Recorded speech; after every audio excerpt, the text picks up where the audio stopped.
I love this time of year, Space Cat chums. It's still warm, there are fairly long days, and there are the beginnings of some really beautiful colours coming in our hedgerows and woodlands.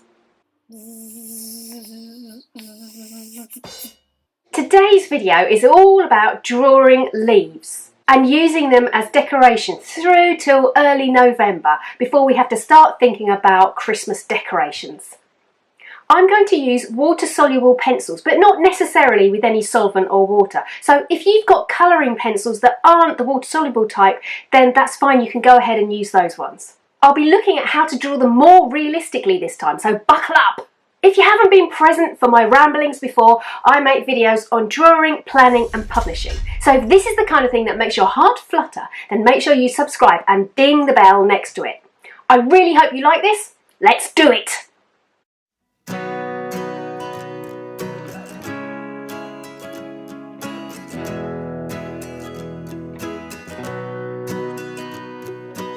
Just pick up and show you.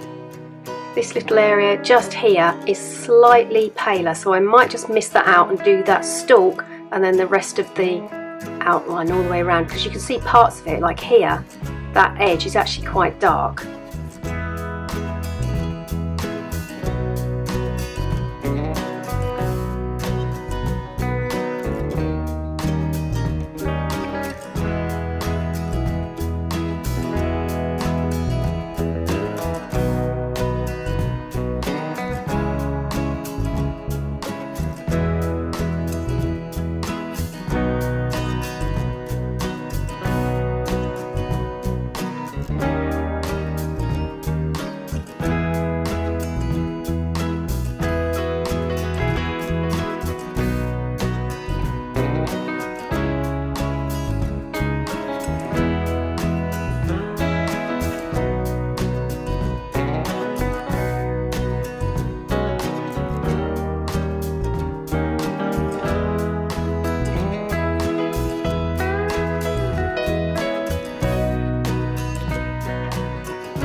remember we said that there's a little green area just up here, so I'm going to use this, which is a bit of a sort of sagey green, and I'm just going to put a little tiny upside down V shape.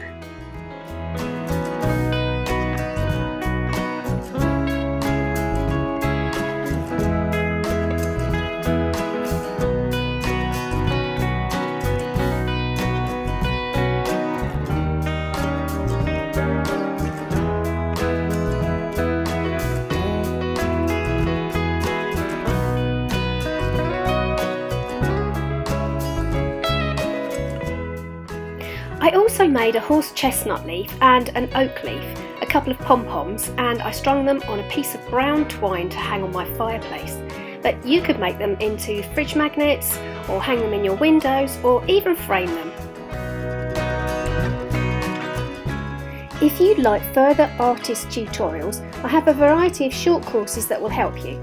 There are real-time sessions looking at painting, drawing and marker pens, among others. And if you're keen on producing your own book, there is a more in-depth course on what you need to know about self-publishing a book with illustrations. And that covers making key decisions, how to make layouts and dummy books, rhythm and pacing, as well as several tutorials on illustrating your book, and a look at the tech. You can either hop over to my website or join me on Patreon for more information. Go on, give it a go! I think that worked out quite well, and I'm really pleased to have some autumn colours in my living room, easing me into the new season and prepping my brain for the oncoming cold and dark. Next week I'm going to look at some watercolour techniques that you might find surprising, or you might find the costume that I'm wearing quite surprising. So I'll see you next week. Nanu nanu!